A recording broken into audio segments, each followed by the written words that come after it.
कांड पिचाशनी की डरावनी दास्तान। शिवपुर गांव, चारों ओर घने जंगलों से घिरा एक सुदूर स्थान, अपनी प्राचीन कहानियों और रहस्यमय घटनाओं के लिए मशहूर था। गांव के बड़े बुजुर्ग अक्सर एक विचित्र कथा सुनाया करते थे, कांड पिचाशनी किनालास की।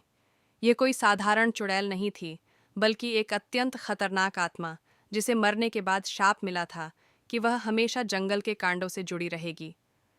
शरद पूर्णिमा की रात थी। गांव का नौजवान अर्जुन अपने दोस्तों के साथ जंगल की सीमा पर घूमने चला गया।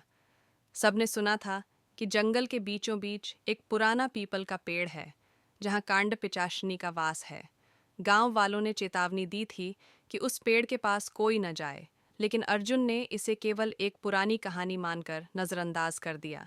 अर्जुन और उसके दोस्त हंसी मजाक करते हुए जंगल में आगे बढ़ते गए। जैसे ही वे जंगल के भीतर पहुंचे, अचानक ठंडी हवा का झोंका आया। हवा के साथ एक अजीब सी सिसकी और पत्तों की सरसराहट सुनाई दी।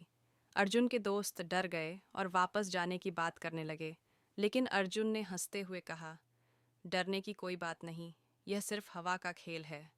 जंगल के अंदर बढ़ते बढ़ते वे उस पीपल के पेड़ के पास पहुंच गए। पेड़ की शाखाओं पर घने कांटे लटके हुए थे। अर्जुन ने हिम्मत दिखाने के लिए पेड़ की एक शाखा को तोड़ दिया। जैसे ही शाखा टूटी, एक डरावनी चीख जंगल में गूंज उठी। अचानक चारों ओर धुंध छा गई और ठंडी हवा और तेज हो गई। उनके चारों ओर अजीब अजीब परछाइयां दिखने लगीं। अर्जुन के दोस्तों ने उसे समझाने की कोशिश की, यहाँ से चलो अर्जुन, ये जगह अच्छी नहीं है। लेकिन अर्जुन ने उनकी बात अनसुनी कर दी।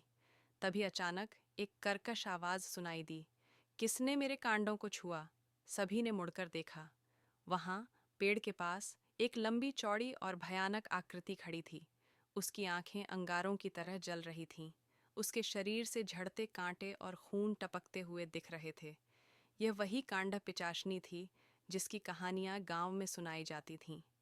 कांड पिचाशनी ने जोर से चिल्लाते हुए कहा, तुमने मेरी जगह अपवित्र की है, अब तुम सभी को इसका परिणाम भुगतना होगा। अर्जुन के दोस्त डर के मारे भागने लगे, लेकिन उन्होंने देखा कि जंगल की पगडंडियां अचानक गुम हो गई थीं। हर दिशा में वही पेड़ और कांटेदार झाड़ियां दिखने लगीं। अर्जुन ने साहस जुटाकर कहा, हमने जानबूझकर कुछ नहीं किया, हमें माफ कर दो। पिचाशनी ने एक भयानक हंसी के साथ कहा, अब माफी नहीं, तुम्हें मेरी प्यास बुझानी होगी। कहते हैं कि कांड पिचाशनी मृत आत्माओं को पकड़कर अपने कांटेदार शरीर में समाहित कर लेती है। अर्जुन और उसके दोस्तों को बचने का कोई रास्ता नहीं दिख रहा था। तभी अर्जुन की नज़र पास पड़ी एक जलती हुई मशाल पर पड़ी। उसने मशाल उठाई और पिचाशनी की ओर फेंक दी। मशाल पिचाशनी के शरीर से टकराई, लेकिन आग उसे और भयानक बना गई। उसकी चीख से पूरा जंगल गूंज उठा। अर्जुन और उसके दोस्त किसी तरह भागकर गांव की ओर दौड़ने लगे, लेकिन जैसे ही वे गांव की सीमा पर पहुंचे, अर्जुन के दोस्त एक एक करके गायब होने लगे। अर्जुन ने पीछे मुड़कर देखा तो वह स्तब्ध रह गया। गायब हुए दोस्तों की जगह पेड़ के पास नई शाखाएं और कांटे उगाए थे। कांड पिचाशनी ने उन्हें अपने शरीर का हिस्सा बना लिया था। अर्जुन किसी तरह बचकर गांव पहुंच गया, लेकिन वह घटना उसे हमेशा के लिए गूंगी और सहमी हुई स्थिति में छोड़ गई। उस रात के बाद शिवपुर गांव के लोग और भी सतर्क हो गए। उन्होंने जंगल के पास जाने की सख्त मनाही कर दी। कांडा पिचाशनी का आतंक अब भी उस जंगल में बसा हुआ है। कहते हैं, जो भी उसकी सीमा पार करता है, उसका अंजाम अर्जुन के दोस्तों जैसा ही होता है।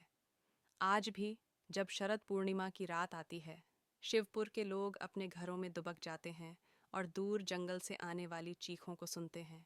यह कांड पिचाशनी की आत्मा का संकेत है कि वह अब भी शिकार की तलाश में है।